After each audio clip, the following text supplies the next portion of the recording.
Hello and welcome everybody to another very special edition of the Buy Round, all thanks to the Beer Footy and Food Festival that is going to be appearing here July 27th, Henson Park, a grand final rematch between the Jets and the Parramatta Eels. We've got 30 breweries, 25 food stalls, lots of entertainment for all the family, kids included. Trust me, I've been here, witnessed the halftime wrestling. You think the game was good. The halftime wrestling is not to be missed. But more importantly, I am joined by none other than Peter Sterling and Phil Sigsworth. So thanks for joining us, gents, and great to see you both. Nice to be here. No, it's 2 degrees. This is the English coming out in you, obviously. I've got a pair of trackies in the car if you need one. The sun's shining, Stella. So, yeah, you know, we've both got a tracksuit on, and you're a tough man. You're a tough man. See, we know that. I react to what I see. I looked out the window this morning, saw the sun, react to that. Yeah. Don't see it so often on Merseyside, do you? No, you don't.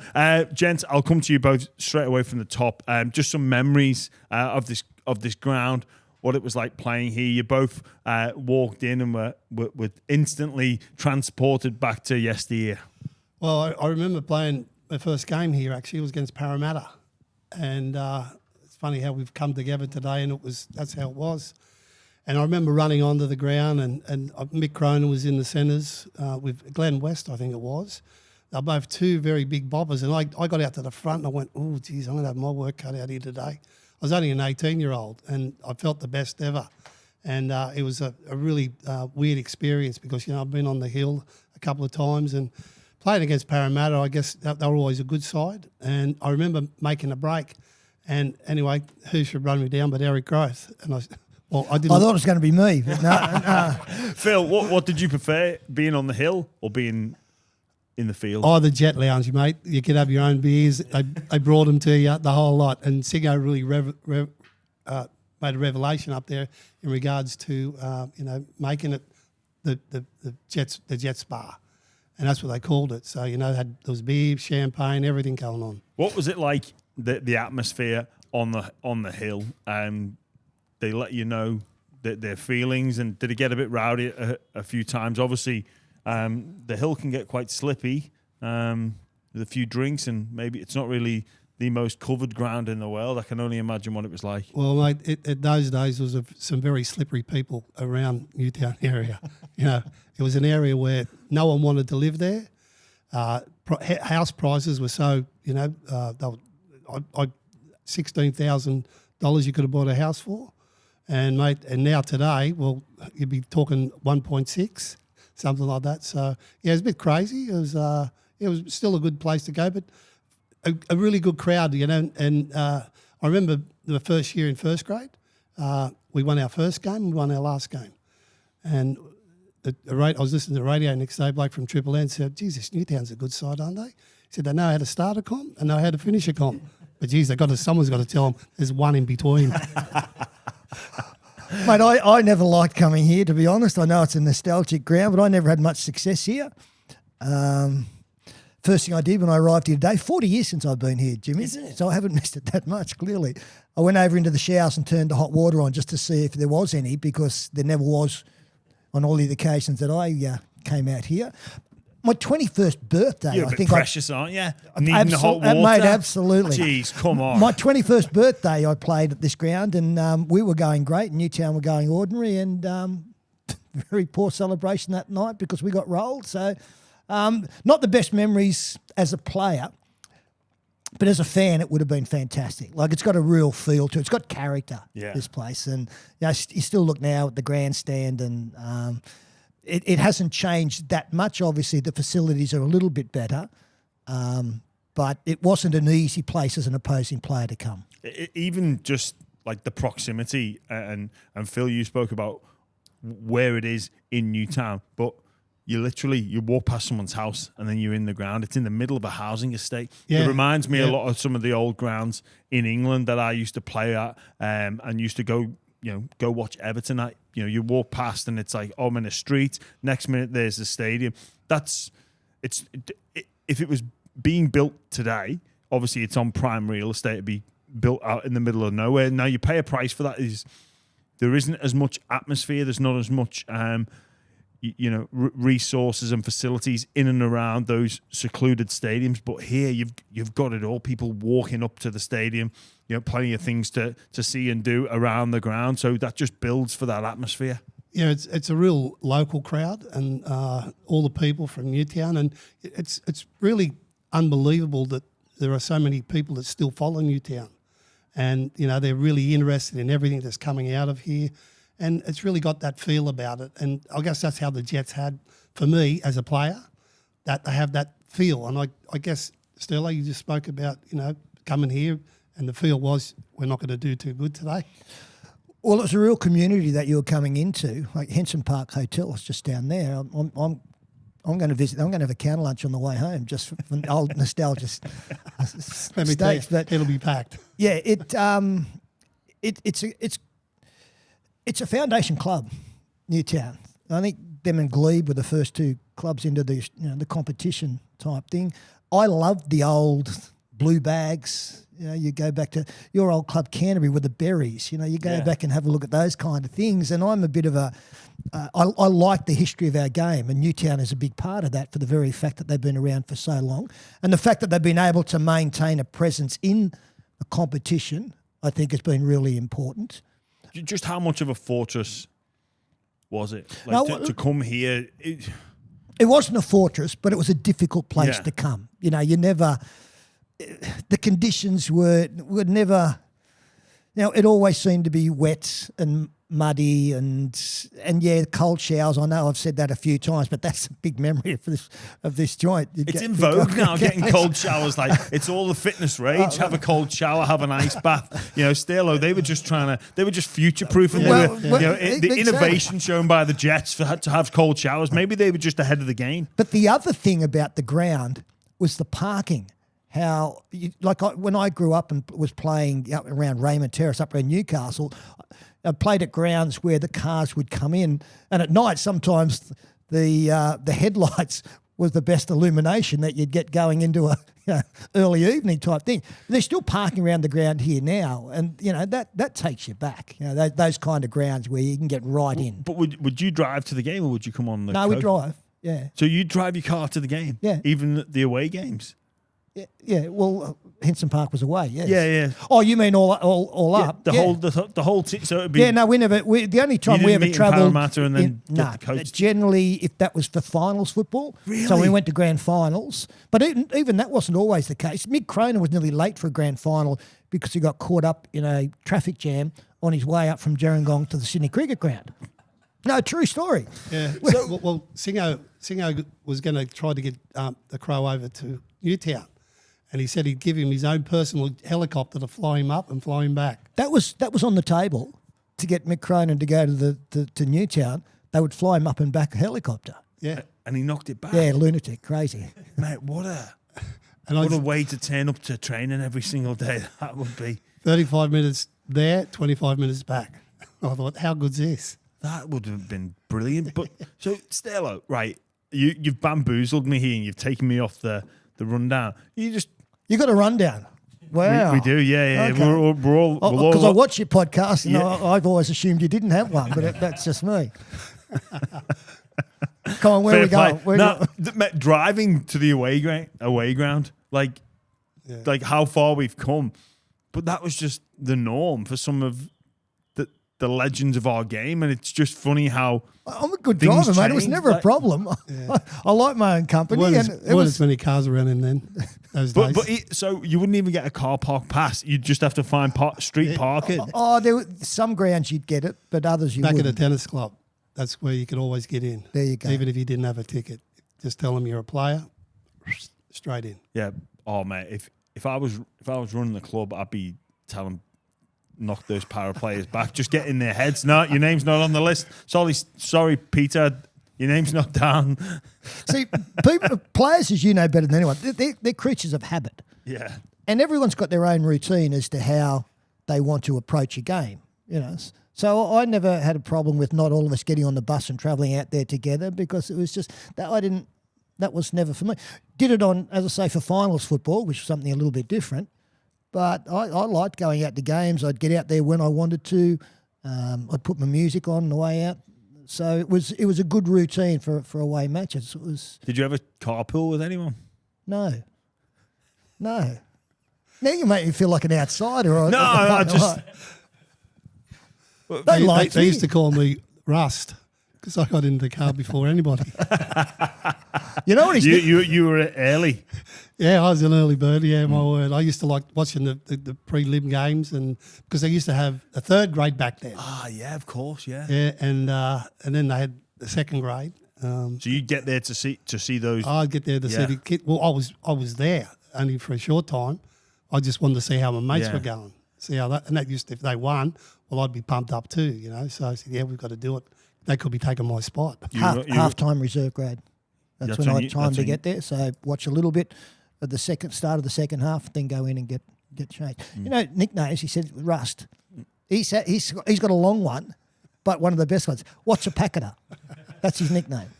Can you explain? what it was? What's a packeter Sigsworth? What it was, a bloke. That's his nickname. A bloke rang up John Singleton. Brilliant. I was working at 2GB in the morning breakfast show, and anyway, he's asked how's Bundy going, which was Ray Blacklock. He said, yeah, he's going well. He'll be in this week. He said, how's the snake going? That's Graham O'Grady. He said, yeah, he's fine. And then all of a sudden he says, what about this bloke? He said, what's a packeter? Is he going to be playing this week? Is he fit? And Singo's looked at me, and I'm in the studio, and I've gone, oh mate, I've got no idea. Anyway, and he said, yeah, Phil, what's a packet of Sigsworth? It's a beauty. And anyway, I had Sterling. How deep and meaningful was that? He got what's a packeter. Yeah. Yeah. And I said, this bloke's got too much time on his hand. Yeah, that is gold. Yeah. That is absolutely gold. Just obviously the memories of being here, the Jets played in some huge games. Yeah. Grand finals. Obviously, you spoke that sometimes it wasn't a fortress, but it was more the conditions and the people. But they were a team that was the start of that Parramatta dynasty in the 80s, right? Like, can you talk to us about that game and we didn't expect to play like? them. We didn't expect to play Newtown in the 81 grand final. What do you mean? Well, we thought Eastern Suburbs were going to be probably our biggest dangers, and other clubs, they were an unfashionable, and I mean that in the nicest possible terms. They didn't have a host of star players, but they just had a real grit and determination about them, and probably reminiscent like a representative of the area that they played out of. They weren't a glamour team like the Roosters were, type thing. So it was a little bit of a surprise for us. Yeah, we were a bit of a spoiler side because we didn't have a lot. We had a few tries in us, and then, but I mean, like everything, defence is the king, and you don't have to score too many tries if your defence is fine. And we were like that. We'd shut a side down, and people would say, "Oh, it's an ugly sort of a game that we were playing," but it had its benefits. We succeeded, and if you're playing unfashionable football and you're winning the game, well, you're going to be in first grade again next week. So we didn't complain. We just liked it. And they had Tommy Raudonikis, and he was probably the driving force. Like from an outside point of view, he was the mongrel in the side, and like they had some tough forwards. Steve Bowden. And there was Steve Bowden, Jeff Bugden. Jeff Bugden was Stephen Blythe, who just passed away. May he rest in peace. A great bloke. Graham O'Grady. Very great. Mick Pittman. All defenders, and that's all we wanted because we had. Excuse me. Well, Tommy was at half, and I played 5'8" a fair bit when Tommy was there. Then we had Mick Cronin, Brian Heverington, Chicker, and Bundy. That's John Ferguson and Ray Blacklock, and I was a fullback. And they're a tough team. Yeah, you know that grand final where you were up because you were up at half time as well. 11-7.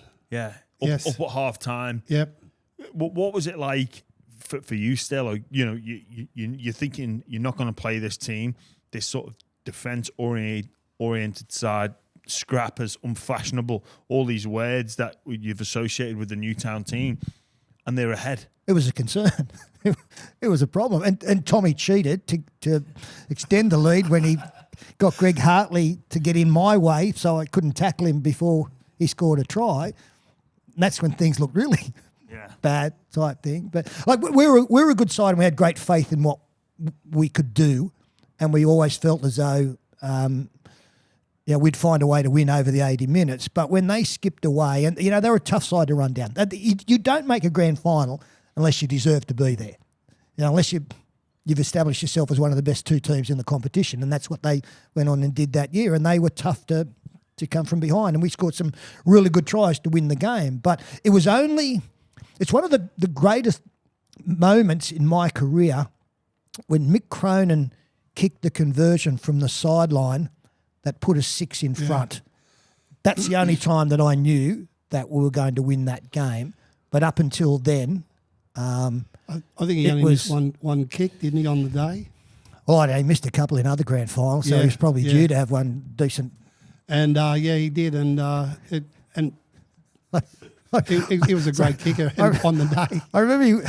I remember he walked into the sheds one day after he missed an important goal kick, and we got beat in the game. And as he walked past, Bob O'Reilly said, "Nice work, Golden Boots."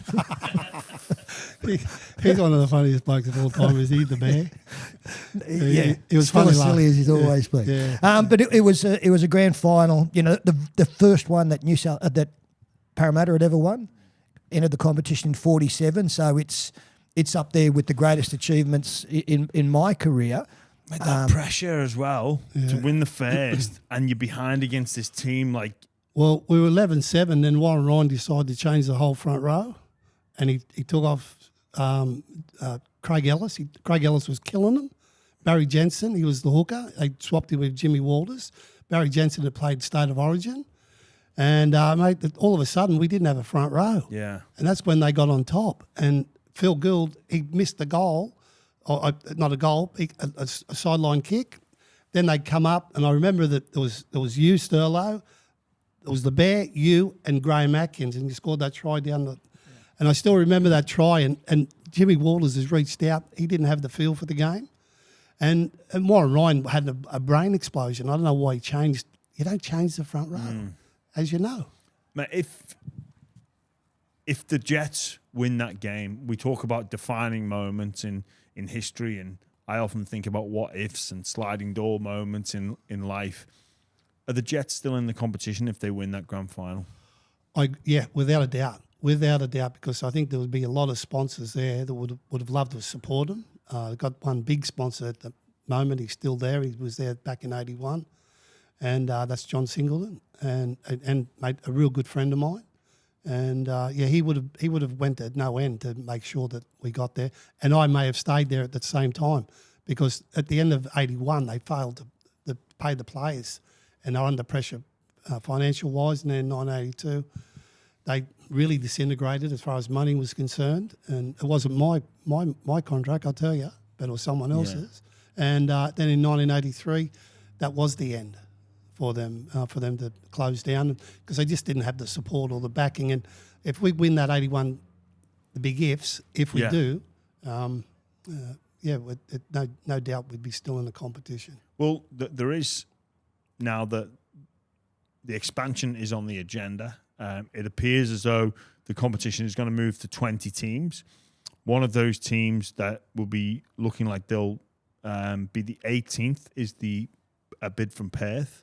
In competition, the Jets and also the North Sydney Bears to align with this Perth outfit. Are the Jets a chance? Well, I think if they got a big sponsor in some way, maybe an airline, call themselves the Jets, and they have a big blue jet there. Jeez, He's thought about this. Let's put some research in here. I was thinking, where are we going with the sponsor? So I think that'd give them a leg up, but it's a long road to hoe as far as I can see with going back into the comp. You're good mates with John Singleton, as you've just said. Is it something you think he'd be interested in being involved in at this stage? Well, I saw him about 3 weeks ago and we was talking about it, and he sounded a bit coy. I just wanted to keep it under wraps, but yeah, my word, I think he would get involved without a doubt. So it's hard because I've been here. I've been to North Sydney Oval as well, and both sort of speak to the soul, both grounds, both sides, with the history that they have and the connection to the past, but also with an eye on the future with Perth. It's hard to know, like for me, that has no, emotional investment in whether it would be the Jets or the Bears. It's really interesting you say that, coming from an Englishman who wasn't here when the Bears and Newtown were running around, that you can sense what these entities were all about and what could be, again, obviously in a different sort of manifestation type thing. But it's nice that you can go to those places and see that the Bears and the Jets, that there's something behind them. Like they do have a spiritual kind of thing about them. Well, sports has become a business, but we don't run like businesses because we're emotional, and there's much more emotion into sport. The performance of the sports business is different to the performance of stocks and shares in any other industry. I feel like, but it's still always the bottom line, isn't it? It's not about how well they'll do in the first year or two, or well, it is, but that's not the be-all, end-all.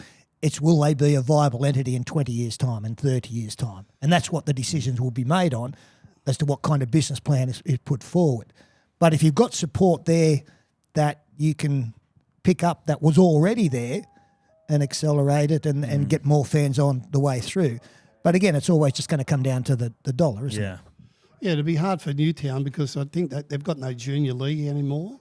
So it'd be doubly hard for them. I'm not sure the North Sydney position as far as that's concerned. But yeah, you need a junior backing behind you, without a doubt, because you need those players. And a bit like Penrith in a certain way, they just keep picking players, not from their competition, but from the area that they, west. And they've done really well there to get those players. How good's this, the PA going? They used to give over the daily double results on a Saturday afternoon when you're playing there. I used to stall feeding the scrum because I wanted to know what it was. You brought up Tommy Raudonikis, and again, someone who I've never got to see live, but obviously the stories and the legend live on. Phil, I'll come to you first. How inspirational was he? What was it like being in that dressing room with that person? He is the best player I've played with. Maybe not skill-wise, but tenacity. Number one, he would not give up. I remember one day the forwards weren't going too good, and he said, "Give me the ball." And we were playing St George, and they had some big front rowers. And anyway, Tommy's got the ball. He's run up. He's run into Craig Young, and Craig Young's just loaded up on him. And Tommy's got up, played the ball back to St George, and he said, "Now that's how it's done." And then give a penalty away in the instance. And we all said, "You idiot. What are you doing? You played the ball wrong." He said, "Oh, sorry about that." And that's how Tommy was. Yeah. If no one else is going to take it up, he would do it. And we just recently, not recently, but a few years ago, we walked Kokoda, we did Kinabalu, we did up at Cairns. Yeah, we did a lot of walking, and Tommy was in our group, who we called Dad's Army, and it was Singer himself, Cole Murphy, and Tommy, and we were always the first to leave camp at night time or in the morning, and we're the last ones to get in. They give us the younger blokes would give us 2 hours start, overtake us and leave us 2 hours behind. But yeah, but Tommy was there, say, "Come on, we got to move, we got to do this, come on," and he was just one of those players where, the once in a lifetime player. He came from a pretty ordinary background, coming from overseas, escaping the war, and just him and his mum, and it was just such at all costs he did it, whatever it took, he did, and yeah, unbelievable. It was an honour to play against him. He was the Australian halfback there for almost a decade when there were great halfbacks around. And he just through his tenacity. Yeah. He wasn't the most skillful, but the brawl day when they took on Manly in the final, when he hits the ball up, and he throws the ball away before he gets to the defence because he's starting a brawl. Like that's the only intent he had, and that was to get a reaction from his own team, but that was him. You say that someone came into our room and said, first scrum, Manly are going to put it on. Went into Manly's room and said, first scrum, Newtown are going to put it on. I don't know who it was, but he was a top promoter because it was probably, and Rex Moore said, that's the fiercest opening to any game I've ever seen. Anyway, Tommy did throw the ball away. And there was another time he threw it away twice, really. And the second one was when Les Boyd came out of the line to get him. Tommy's just thrown it and went whack. Anyway, we got the penalty. We got the penalty after the all-in. We got the penalty after, and and that's how Tommy was. So he led by example. Didn't he? Exactly. Like he just come with me. That's as an opposing player, that was a formidable force. He plays for New South Wales. And Steve Mortimer gets selected in the same team. They room together. They come in. Steve Mortimer's got his bag on the double bed because he got there first. Tommy picked the bag up, threw it out the window, and then told Turvey to get him a cup of tea. It just established his superiority. He said to him, he said, that's my bed. I'm the incumbent. You're the outcumbent. And that was it. I always got on really well with Tommy. I wasn't flashy. Like I wasn't fast. I wasn't any of those things. And I think he kind of didn't mind that. If he could get hold of Steve Mortimer, he'd rip his head off. Like, because he didn't, Tommy was never going to chip over the top and run 50 metres to score. Neither was I. So I think maybe there was kind of a young kindred spirit in that type thing. So I never had any problems with him, apart from when he cheated and used Greg Hartley in that grand final to score that try, which clearly I've gotten over. Yeah. Let it go. But I always felt that there was kind of some mutual respect there, and for a young guy that was nice. I don't know if that was the case or not, but I never felt that intimidating by him. I always knew that you were in a tough afternoon because he was a great competitor. But I think that he had a real set against blokes who wore the number 7 and who could do these flashy things because that wasn't in his game. As he said, look, if you don't want to follow your bag, he said, you'll get off my bed. Like intimidation? We off your game before you... No, but in the 80s here, when you ran out, the game was pretty violent, So I wouldn't say intimidated, but you had to keep your wits about you. You had to. You could cop it from anywhere, and against some clubs and against some players, that was probably more to the fore. And with all due respect, Tommy was very much to the fore in that regard. More TVs around today than what there was in the day gone by. So, and I think that's one big thing too, because, I've saw Stephen Blythe get his jaw broken and really the cameras didn't fix in on enough on the player who did it. And, mate, they had the court, the player didn't get anything for it. And today, mate, with all the cameras that are around the grounds, the game's a safer game, that's for sure. It was great. Yeah. It was, like I look at games now, very rarely, but you'll see, and it's slow, but it's physical. Yeah. Like, that nature of the 80s, I think, is what appeals to a lot of people. I'm not saying that the game isn't the same now. The athletes are fantastic now. They're big and faster and stronger and all of those things. But there was an element of the 80s, the physicality of it, that was pretty special. I found there was more ball movement, and you say, how's that come? Because it was only 5-metre rule. But there was. Everybody got deep. Now everybody is absolutely flat in their attack. Just on the 80s and memories, what made it so special? Because it's 40 years ago, but it's not that long ago. I'll admit that I view the 80s through rose-coloured glasses. So, to me, that was great football. And there are things that I miss, and I had a bit of a think last night. It's nice to walk here up the slope because I haven't seen mud at a rugby league ground for as long as I can remember. And one of the great words in the English language, and especially when it comes to rugby league, quagmire. When was the last time you ever heard of a quagmire? I loved the mud because it slowed everybody else down to my speed. So that was an attractive proposition. The elements changed the game. And changed how the approach, and almost it would appeal to some teams that you could take away from the flat. It's hard to do flashy chip and chases absolutely. in a quagmire. We celebrated with the Summons Proven Trophy.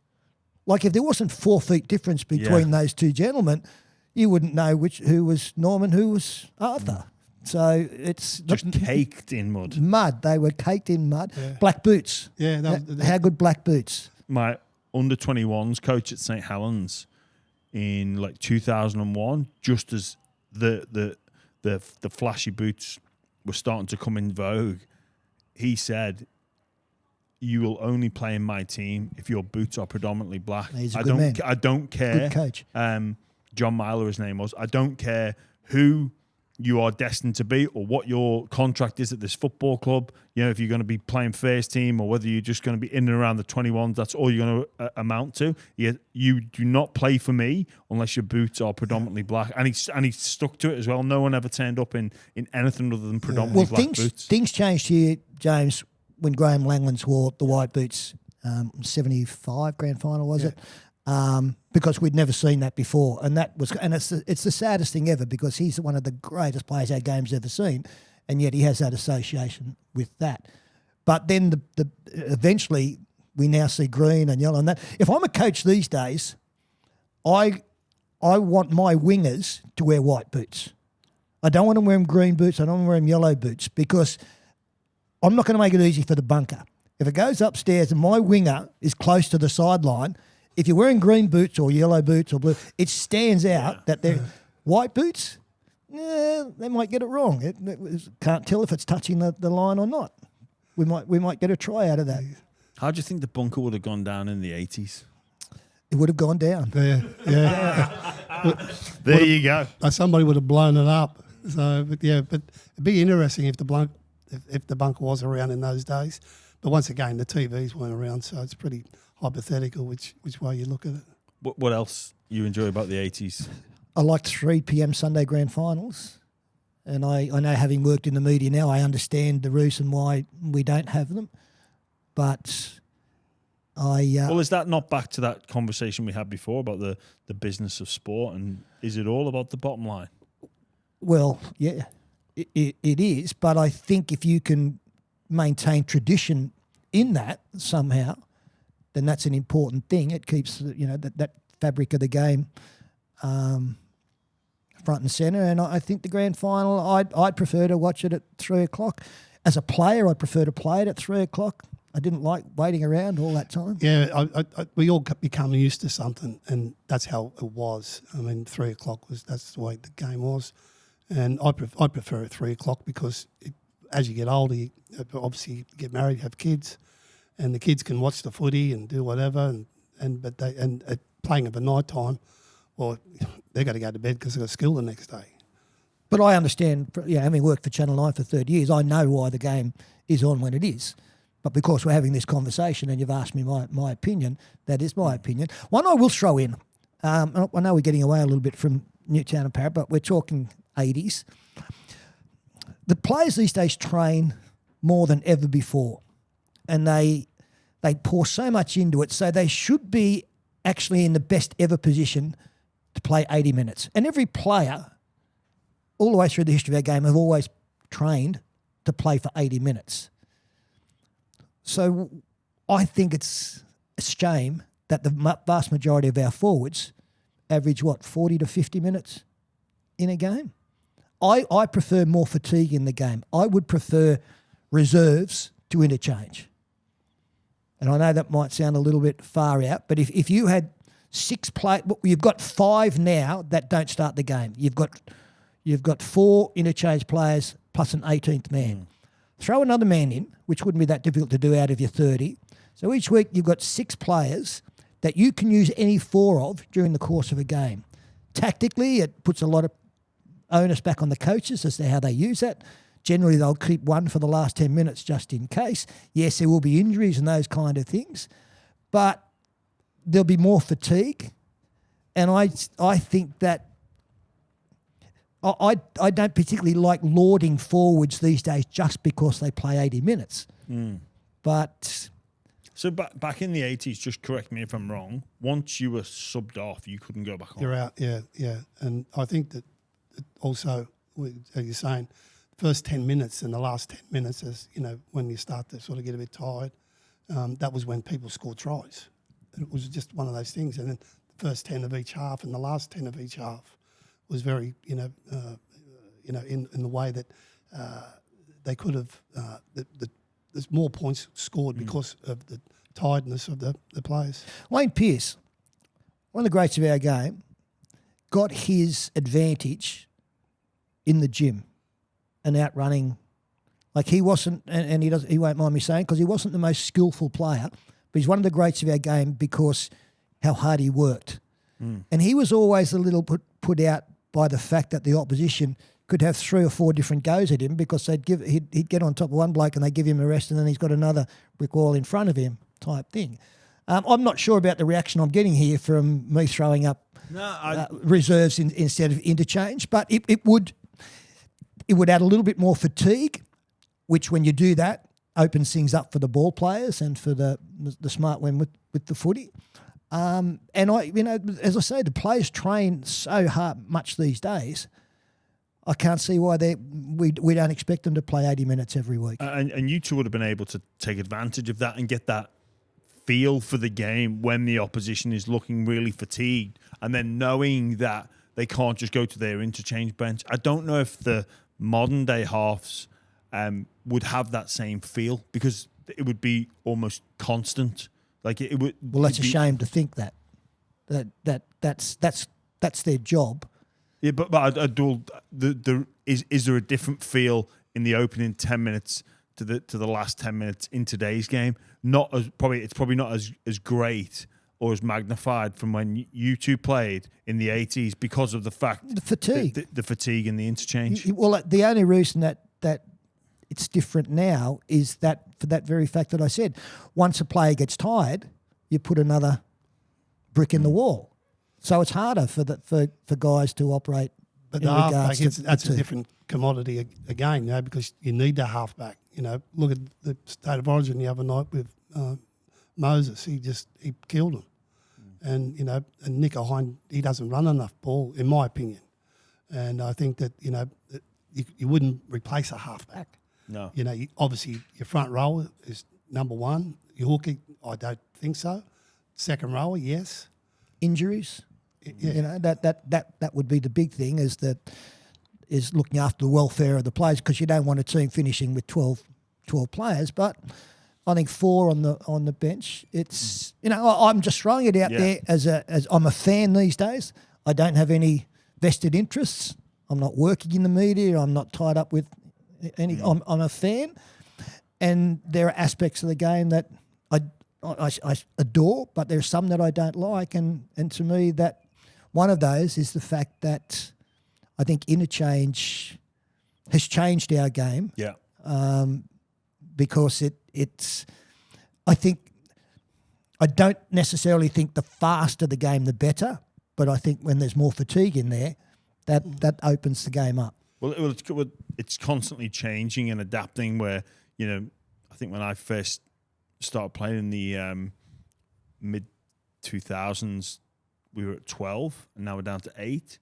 Like, will we see it keep being reduced to bring more fatigue into the game? I think we likely will. On a bit more of a positive note, the 80s and professionalism still sort of coming into the game. There was certainly more of a... We all had jobs back then too. All had jobs, which is crazy to fathom. Like, it really is. Like, well, I don't know about Sterling. I was a shift worker. People mention work, I'd shift.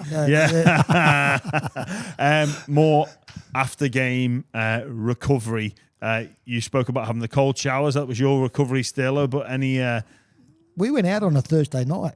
Yeah. Thursday night was our night out. We'd train Tuesday, Thursday, Saturday morning. On a Thursday night, we'd go and train. Then we'd go home and have dinner. And then we'd be down the club at 9 p.m. and have a night out. Don't think you'd do that these days. Probably not. Phil, the Henson pub, frequent it after a game? Well, yes, because it was Warren Ryan made it. Yeah, you have to. Yeah, and if you don't want a beer, you're going to buy someone else a beer. So and that's compulsory. After that was every compulsory. Game. Well, I won't say every game, but he would say we need to have some joining together. And yeah, he would with some bit of camaraderie. So, and then we'd try and take the piss out of him and being the coach, and he didn't like it too much. But at the same time, that was compulsory. Yeah. Compulsory Thursday night. You can have one beer, then go home, and that's You how just it got was. to be together. Yeah. And it was also very much not only you guys being together, but the opposition would come back to your leagues club often. Like after a game, we would go back to, if we were playing at Belmore, we'd go to Canterbury Leagues and that. And so there was a nice camaraderie there, like it was hell for leather on the paddock, but once it was done, back to where they, their home was. I was just going to say that because it was, like you said, so violent. But then shake hands, and nowadays it's shake hands after a game, but then it was like, let's shake hands and go and have a beer together. Well, they're all, I'll say, emotionally intelligent back then, those days, because, what happened in the game stayed in the game. So what happens in Paris happens in Paris. But, yeah, that's how we were at those times, But if it was someone knocked you out or something like that, because that's how it was. But, yeah, it was everything was left on the field. All right, well, thanks for... That it.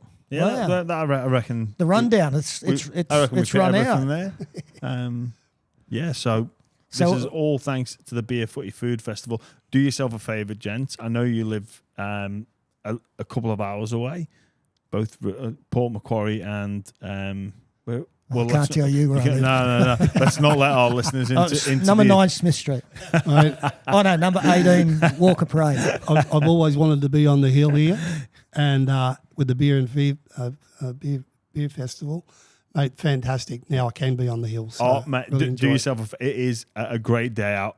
I came 2 years ago as a fan, forgot there was a football game on because I was having so much fun on the hill, sampling the local beers. So I think that 30 breweries, 25 food outlets, lots of fun for all the family as well. The wrestling, which is the PWA. Now that is after you've had maybe 4 or 5 beers, you're like, am I a bit drunk here? The wrestling. Well, if you're asking the question, you're not drunk enough, so you're okay. Yeah, just have a few more and then watch the wrestlers go. It's a fantastic afternoon, and it should be packed. Sounds here good. On July 29th. So looking forward to that. Oh, sorry, on July 27th. So Phil, Stella, thanks for joining us on the Beer Footy Food and taking us down memory lane. Good fun. Bring back the 80s. Yeah. That's it. Thank you, Jimmy. Cheers, mate. Thanks, mate. Cheers, mate. All the best. Cheers. Stella, all the best, mate. And you. Cool.